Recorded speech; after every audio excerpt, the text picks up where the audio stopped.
One of the best ways to improve your English fluency is by reading. And when you read, you improve all areas of your English at the same time, which makes it so effective. So that's what we'll do today. We'll read a news article together. Welcome back to J Forest English. Of course, I'm Jennifer. Now let's get started.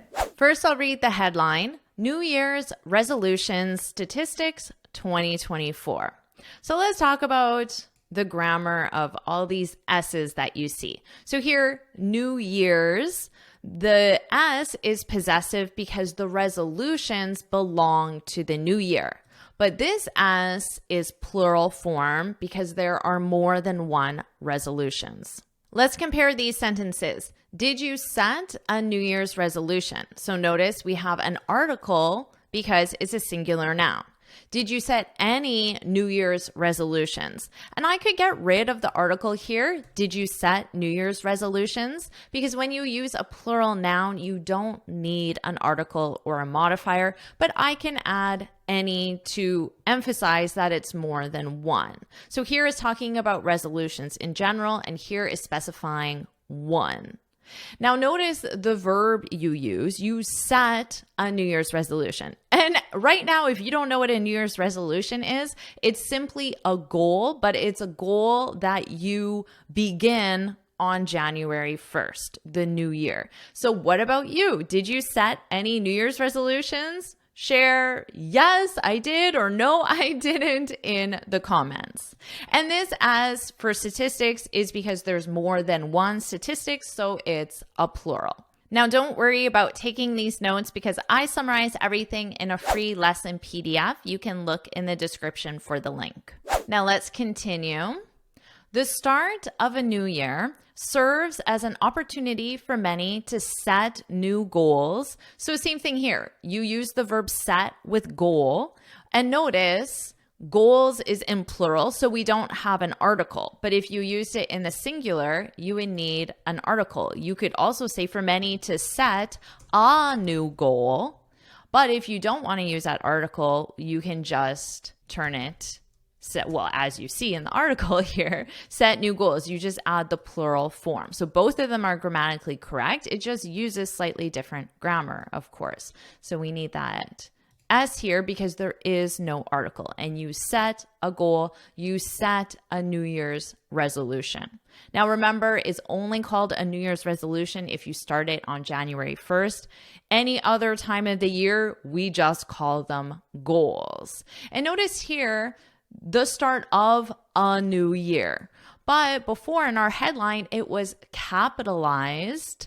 Now, everything is capitalized in the headline, but even if it wasn't, notice in my example, I still capitalized it because it's a proper name, is a proper noun. So that's why it's capitalized, because it's a statutory holiday in North America. But here they're just talking about the new year in general. They're not talking about New Year's, which is December 31st, New Year's Eve, and then New Year's Day is January 1st. And New Year's Day, as I said, is a statutory holiday in North America. The start of a new year serves as an opportunity for many to set new goals and commit to better habits. But what happens when the energy and excitement after the ball drop wears off? Let's talk about this phrasal verb here, wears off. When something wears off, it means it is no longer in effect, it's no longer usable. For example, if I had a headache and I took a pill, but then later, 5 hours later, I could say, oh, I think my pill is wearing off. It means I no longer have the effect of that pill. And in this context, they're talking about the energy, the excitement of the new year. When that gradually disappears, when that wears off. And how many New Year's resolutions fail to come to fruition? If something fails to come to fruition, It simply means fails to happen. That's the come to fruition. Happen, fails to come to fruition. For example, our dream vacation finally came to fruition because the expression uses the verb come, and this is in the past simple, came to fruition. So our vacation happened. We went on vacation. Our dream vacation finally came to fruition. So we use this expression more when we want to emphasize something really positive happening, then we would use it. But notice how we also use it in the negative. Oh, my dream vacation didn't come to fruition. It didn't happen. And if I really want to emphasize that lack, so I added that negative here. How about you? Have you ever set a New Year's resolution, but it didn't come to fruition? It didn't happen? Well, as we'll see in this article, that's a very common thing. Setting a New Year's resolution, remember we can use goal, setting a goal, is an incredibly common practice, especially in the US. Are you enjoying this lesson? If you are, then I want to tell you about the Finally Fluent Academy. This is my premium training program where we study native English speakers from TV, the movies, YouTube, and the news so you can improve your listening skills of fast English, expand your vocabulary with natural expressions, and learn advanced grammar easily. Plus, you'll have me as your personal coach. You can look in the description for the link to learn more, or you can go to my website and click on Finally Fluent Academy. Now let's continue with our lesson. A 2022 poll indicated that 37% of Americans said they had a goal or resolution they wanted to achieve in 2023. So 37% of people, and that was in 2022. Now, a poll, this is a survey. So when they ask a large group of people. And notice here, after you set a goal, when you set a goal, it's when you establish that goal. But after you set it, then you can just use the verb have to talk about possession. I set my New Year's resolution on December 31st. I have an amazing New Year's resolution that I'm working towards because I want it to come to fruition. So that's how you can use set and have together. I wrote this example here for you. Now let's continue. Interestingly, I like this as a transition word. Adding transition words is a great way to sound more advanced, professional, and fluent. So before you're about to say something interesting, you can start your sentence with the adverb interestingly, and then you can deliver some piece of interesting information. So let's find out what this interesting information is. Interestingly, another study found the practice of resolution setting. Again, we're seeing that you set a resolution. So here they're just talking about it as an activity of resolution setting. You could also say of setting resolutions. Remember, if you put it in the plural form, you don't need an article. If you put in the singular, you would have to say the practice of setting a resolution. And it makes sense to put it in the plural form because it's very common for people to have more than one resolution, more than one goal. I wrote that here for you. The practice of resolution setting may be more common in the US, as similar polls in Sweden found just 12% to 14% of people set goals for the new year. Okay, so if you're in Sweden or whatever country you're in, let me know in the comments. Is it common practice in your country to set New Year's resolutions? You can say, yes, it is. Yes, it is common practice, or no, it isn't. No, it isn't common practice. So you can put that in the comments. I'd love to know. Let's continue. If you find yourself in the camp of setting lofty goals. Okay, I love this adjective, a lofty goal. My favorite type of goals. A lofty goal is simply a big goal, but some people might describe it as an unrealistic goal. So let's say a realistic goal is you want to become fluent in 12 months. So then someone who likes to set lofty goals would say, cut that time in half. Do it in 6 months. So whatever you set as your goal, either reduce the time it takes or increase the goal. A lot of people also call these stretch goals because they stretch you. They stretch your abilities. So I've heard lofty goals. I've also heard stretch goals. Now, if you find yourself in the camp of, we use this to say, oh, there's a camp of people here and there's a camp of people here, and they have different preferences or different points of view. So if you're in the camp of setting lofty goals, it means you like setting lofty goals. But then it also implies there's a group of people who don't like setting lofty goals. So they're in a different camp.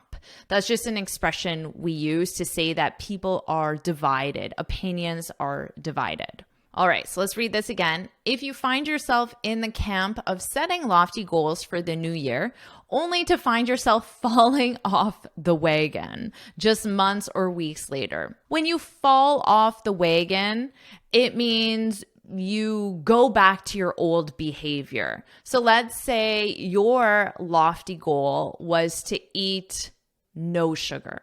So not a realistic goal might be to reduce your sugar intake by 50%, but you're in the camp of setting lofty goals. So you say, you know what? 0 sugar. That's your lofty goal. So so a week, 2 weeks, no sugar, 0 sugar, but then you have a cookie or a piece of cake or a chocolate bar. So you fell off the wagon because you went back to your old behavior. So only to find yourself falling off the wagon just months or weeks later, rest assured that you're not alone. In fact, failing at New Year's resolutions is so common that there's even a slew of unofficial dates commemorating such failures. A slew of, this is simply a large number of. Listen to that pronunciation, slew. Ooh, slew. A slew of dates. So a large number of dates, many dates. And commemorating is when you recognize it and sometimes even celebrate it. So recognize or celebrate. Now, going back to slew, you could say there's a slew of people at work who cut out sugar. So this is their New Year's resolution. When you cut out something, it means you eliminate it. So who cut out sugar? Well, let's learn about this slew of dates. Some sources cite Ditch New Year's Resolution Day as January 17th. I've never heard this before. What about you? Did you know there's a Ditch New Year's Resolution Day? Okay, let's talk about ditch. Ditch here is a verb, and when you ditch something, it means you get rid of something that's no longer wanted. So let's say sugar. Sugar is no longer wanted. So maybe a friend might tell you, a friend decided to set a lofty goal to cut out sugar entirely, and then they think you should do the same. So they say to you, you should ditch sugar. You should get rid of sugar because it's no longer wanted. So ditch New Year's Resolutions Day. That means getting rid of your New Year's resolution, throwing it in the garbage. On January 17th, come on people, that's only 2 weeks later. Oh, people give up on their goals so quickly. While others denote the second Friday in January as Quitter's Day. Again, the second Friday, that's 2 weeks. All right, let's talk about denote. Denote means represents, and listen to that pronunciation, denote. So it's a very unstressed. It's not denote, denote.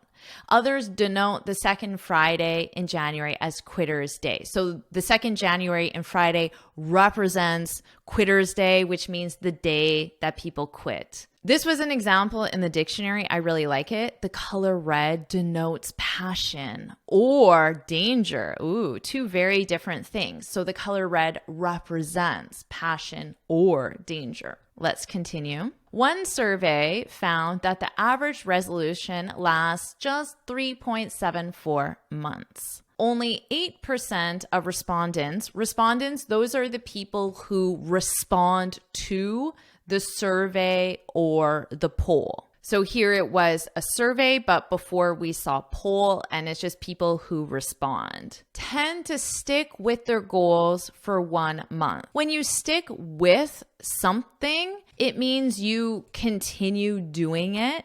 And we often use this to encourage people to continue doing something difficult or uncomfortable, like a lofty goal. Here's an example. I know cutting out sugar isn't easy, but you should stick with it. So you should continue doing it because remember, we use this with something difficult. Continue doing something difficult, you should stick with it. So respondents tend to stick with their goals for 1 month, while 22% last 2 months. So they stick with their goals for 2 months. 22% last 3 months. So again, they stick with their goals for 3 months. And 13% last 4 months. Now I know you're dedicated, you're committed, you're going to stick with your goals until you finish them, right? Until they come to fruition. You've got this. I know you can do it. All right, let's continue. But the beauty of goal setting is you don't need a ball drop to signal a fresh start. Do you get the significance of this? You don't need a ball drop because remember, this article is about New Year's resolutions, which people start on January 1st. And in North America, we denote the new year with the ball drop. So in New York, Times Square, the ball drops. I don't know if in your country you have your own ball dropping tradition or a different tradition, but this denotes the new year. Notice how I've been using denote. This denotes the new year in North America, the ball drop. When everyone counts down 10, 9, 8 as the ball's dropping. All right, so that's what they're saying. You don't need a ball drop to signal a fresh start, which means you don't need to wait until January 1st to set a goal. You can set a goal today, right now, any time of the year. You can recommit to your resolutions at any time. So recommit, we're adding re here, which means you're committing again. You committed on January 1st, but then you didn't stick with it, but that's okay because you can recommit on May 2nd or September 21st. It does not matter. Anytime. Let's continue. In fact, June 1st is unofficially known by many as New Year's Resolution Recommitment Day. Never heard this in my life before. I hadn't heard about Quitter's Day. What was the other one? There was Quitter's Day, ditch New Year's. Oh yeah, ditch, when you get rid of something no longer wanted. Ditch New Year's Resolution Day, Quitter's Day, never heard of them. And New Year's Resolution Recommitment Day, which recommitment, it means the day you're saying, I'm doing this again. You're recommitting to your lofty goals. June 1st, never heard of it. What about you? Okay, so that's New Year's Resolution Recommitment Day, giving you the perfect opportunity to take stock of where you are. This is a great expression. When you take stock of where you are, it means you assess your current situation. And this is a great thing to do in your professional life, your personal life, your family life, your social life. All areas of your life is good to take stock of where you are. For example, after taking stock of my diet.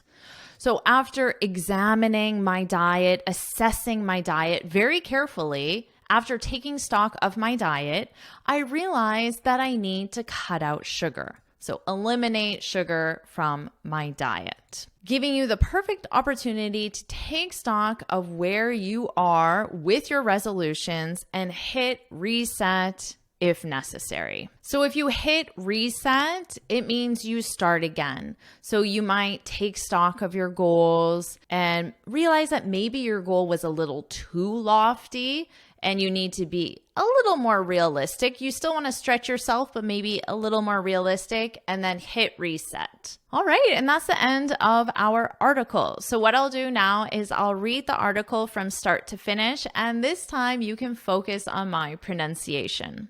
New Year's Resolutions Statistics 2024. The start of a new year serves as an opportunity for many to set new goals and commit to better habits. But what happens when the energy and excitement after the ball drops wears off? And how many New Year's resolutions fail to come to fruition? Setting a New Year's resolution is an incredibly common practice, especially in the US. A 2022 poll indicated that 37% of Americans said they had a goal or resolution they wanted to achieve in 2023. Interestingly, another study found the practice of resolution setting may be more common in the US, as similar polls in Sweden found just 12% to 14% of people set goals for the new year. If you find yourself in the camp of setting lofty goals for the new year only to find yourself falling off the wagon just months or weeks later, rest assured that you're not alone. In fact, failing at New Year's resolutions is so common that there's even a slew of unofficial dates commemorating such failures. Some sources cite Ditch New Year's Resolutions Day as January 17th, while others denote the second Friday in January as Quitter's Day. One survey found that the average resolution lasts just 3.74 months. Only 8% of respondents tend to stick with their goals for 1 month, while 22% last 2 months, 22% last 3 months, and 13% last 4 months. But the beauty of goal setting is you don't need a ball drop to signal a fresh start. You can recommit to your resolutions at any time. In fact, June 1st is unofficially known by many as New Year's Resolution Recommitment Day, giving you the perfect opportunity to take stock of where you are with your resolutions and hit reset if necessary. So did you like this reading lesson? Do you want me to make more lessons where we review articles together? If you do, then put lofty goals. Put lofty goals in the comments. And that's also a reminder to you to set lofty goals. Why not shoot for the stars? And of course, make sure you like this video, share it with your friends, and subscribe so you're notified every time I post a new lesson. And you can get this free speaking guide where I share 6 tips on how to speak English fluently and confidently. You can click here to download it or look for the link in the description. And you can keep improving your English with this lesson where we focus on your listening skills. You can watch it right now.